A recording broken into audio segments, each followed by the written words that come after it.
আসসালামু আলাইকুম everyone, welcome to my page. আজকে আমি লিলির খুবই হাইট তিনটি লিপ গ্লসের রিভিউ শেয়ার করব। আশা করি আপনারা সবাই লিপ গ্লসগুলি দেখে ফেলেছেন। সো আমিও আমার পছন্দের তিনটা শেডের আজকে রিভিউ করব।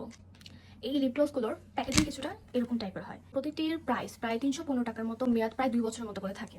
আমি যেই কালারগুলো নিয়েছি এগুলো হলো ক্যান্ডি, ইউনিকর্ন আর বাবলস। এটার শেড নাম্বার 154। এই গ্লসটার কালার কিছুটা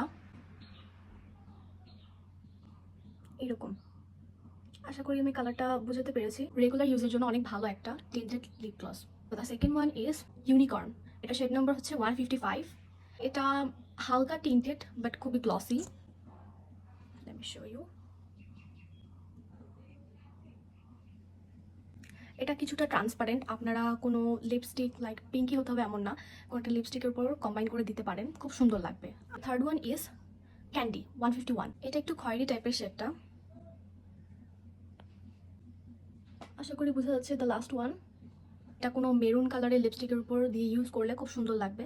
এই লিপস্টিক তিনটি আপনারা চাইলে কোনো লিপ লাইনারের সাথে কম্বাইন করে ইউজ করতে পারেন। প্রাইস হিসেবে লিপস্টিকগুলো আমার কাছে বেশ ভালোই লেগেছে, আর ট্রাই করে দেখবেন, হয়তো বা ভালো লাগবে। ব্রাউন স্কিন টোন, সেই হিসেবে আমার কাছে কালারগুলো বেশ মানানসই লেগেছে। Thanks for watching, bye bye.